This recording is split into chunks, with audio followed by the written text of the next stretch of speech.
भूमाफिया कब्जा सरकारी जमी आखि बुझी प्रशासन। कटक रे एबे जबरदखलकारी सक्रिय सहर छाड़ी भूमाफिया एबे ग्रामांचल मुहा कौटी गुंठे दिगुंठ जमी किणी बेआईनी भावे अख्तियार करुछंती एकर एकर जमी। आ सबुठारु विडंबनार कथा ए सबु चली प्रशासनर आखि आगरे। एहार सद्यतम उदाहरण देखा मिली कटक सदर 42 मौजा अंचल। अभियोग अनुजाई एही तथाकथित भूमाफिया माने अनेक गोचारण जमी सहित जलाशय जोर मलिया भली प्राकृतिक जलस्रोत तथा जंगल किसम जमी को जबरदखल करी एठाकार जल निष्कासन प्रक्रिया और चाष कार्य को ठप करदेले। तेबे स्थाने स्थाने जबरदखलकारी द्वारा पहाड़ सदृश बाली गदाइबा को देखिले लागुछि यह किछि कुजी नेता जमी दलाल और विभागीय सरकारी अधिकारी प्रोत्साहन बिना संभव नुहे। अभियोग आसिबा परे ए बाबद सदर तहसीलदार कार्यानुष्ठान नेबाकू प्रतिश्रुति देइथिला बेले पूर्त विभाग अधिकारी एहाकू अति खामखियाली भावे ग्रहण करिसेंती। आमे संपूर्ण अवगत अच्छु आमर फील्ड लेवल फंक्शनरीज को भी अवेयर करा जायछि जोटी जोटी आपन को माध्यम रे जदि भी किछि आहुरी घटना एमती आम सामने को आछि तार आमे तदंत करिबो एवं जो माने एई कार्य रे लिप्त अछन्ते ताको आमे दृष्टांतमूलक पदक्षेप निया जिवो एवं दंडित करा जिवो। निश्चित भाव रे सरकारनकर कठोर निर्देश अछि कि जो माने एसु प्रकार कार्य रे लिप्त रहउछन्ती आमे आपन कोठो जेमती इन्फॉर्मेशन पाइलु आपन हमर आखि कान नाक बलिया आपन कोठो आमे बहुत इन्फॉर्मेशन पाइ पारो जोटी कोठी माने हम रेवेन्यू रे हो अन्य विभाग मुख्यतः आपण माध्यम मु कहीदेवा चाहूँगी रेवेन्यू किंबा वाटर जल संपद विभाग रहिले कि बिजुली विभाग रहिले विभिन्न विभाग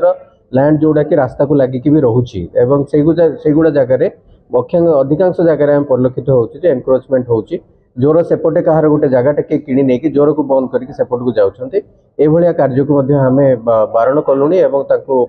दंडित भी करुछु। जदि आपनको सामने रे कि एभलिया कोटी घटुची जेमति 42 मौजा कहउछन्ते आज ही ता विषय आमे तदंत करिवे एवं जदि कौनसी व्यक्ति से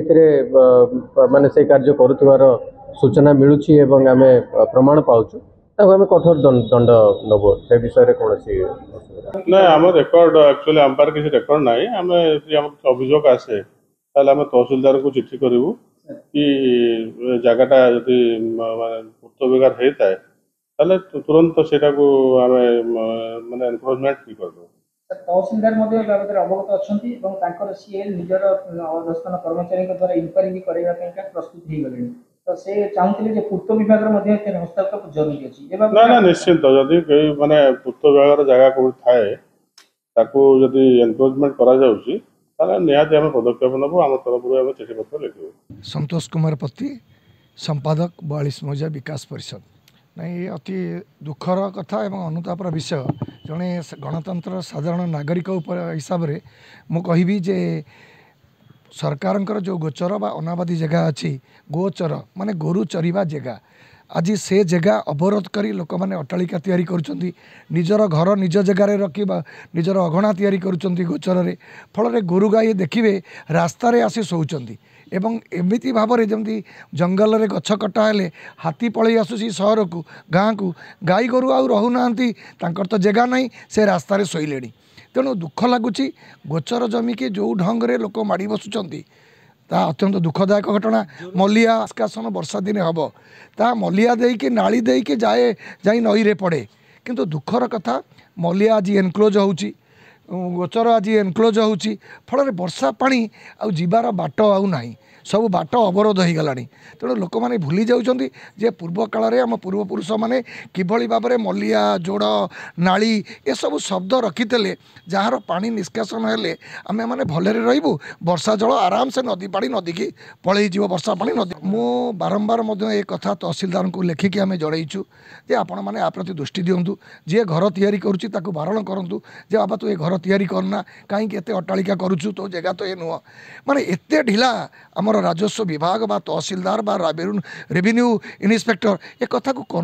कर्णपात करूना तो कारण जेहेतु सेमानकर विभाग राजस्व विभाग रे जदि एई भली भाव में करा जाए मन इच्छा करा जाए से माने देखिबे नहीं तांकर सरकार तांको जिम्मा छाड़ी आ सब कथा तो मुख्यमंत्री देखिए ना कि मंत्री मैंने देखिए ना जो मैंने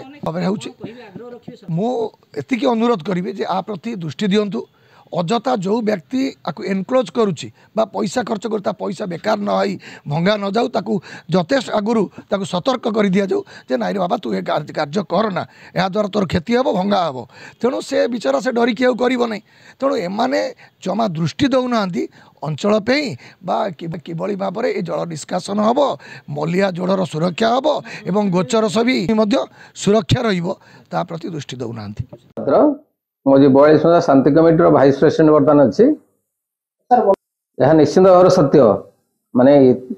बर्तमान यहाँ हूँ 42 हूँ गोटे कृषि प्रधान अंचलटा बर्तमान ये जमी माफिया मैंने भितर प्रवेश कर जमी सब अन्य को हस्तांतर कर घर द्वारा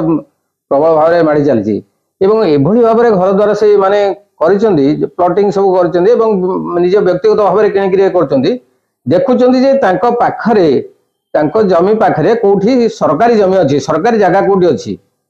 तथा आम मलिया नहीं जोटा कि आम गोटे पानीर उत्स सब से कौन करे ना पानी जो 42 हजार समस्त पानी गुड़ाक से नई को निष्कासन करे से वर्षा समय जगह अवरोध होना उद्यम कले जहाँ हम आम हो हाला करें कहूँ ये करूँ आम विभिन्न समय किए माटी खोली ना तो किए कौटी बंध पकई सारा किए घर मड़ई सारा ये सब कार्य चली गोरु चरवाई जगह ठीक बात जिते गोचर जमी से गोचर जमी पर अवरोध कर सारे निश्चित भाव पदक्षेप नवा कथा से प्रथम कर्तव्य आम सब चाहूँ एवं आम अनेक थर कहीचु ए विषय आम अनेक थर शांति कमिटी 42 शांति कमिटी और अन्य कमिटी से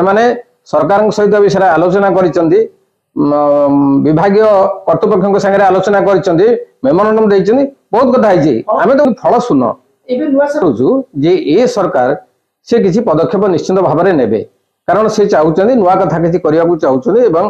सरकारी जमी गुड़ाक से निज अख्तियार को नापी चाहते आम आशा करुचु अनुरोध करुचु जे सेगुड़िक से सरकार जमी गुड़ाक 42 भितर जिते सरकारी जगह अच्छी से सब बाहर करूँ जिते एनक्रोचमेंट होती सब बाहर करूँ निश्चित भाव में यह सत्य जे कुजी नेता मान हाथ अच्छी आउ जमी माफिया हाथ अच्छी से जानी आम तो जिते कहले से कथा से शुणते आम गोटे जमी बाहर करने मेडिकल जो से जमीर किस्मटा कौन बोली बाहर करने शांति कमिटी बहुत दिन लगगला आम तो निश्चित भाव में दाबी रखू सरकार पाखे जहाँ तुरंत आमर तहसिलदार से हाथ को नहीं शीघ्र से जिते 42 जिते गुड़ाक अच्छी आम सरकारी जमी जगह अच्छी जमी अच्छी केते कोठी एनक्रोचमेंट से गुड़ाक आरआई माध्यम से ये करूँ आरआई को दायित्व दिंतु से सब से चिन्हट कर दिंतु नले आमे पुणी आंदोलनात्मक पंथा निश्चित भाव में ग्रहण करूँ तेबे स्थानीय बासिंदा और किछि स्वेच्छासेवी मत जे सरकार तुरंत कार्यानुष्ठान नहीं उक्त सरकारी जमी बा प्राकृतिक स्रोत को जबरदखल मुक्त करा न गले आगामी दिन में जन आंदोलन रूप नेब। कटकरू विश्वरंजन दास को रिपोर्ट मो ओडिया न्यूज।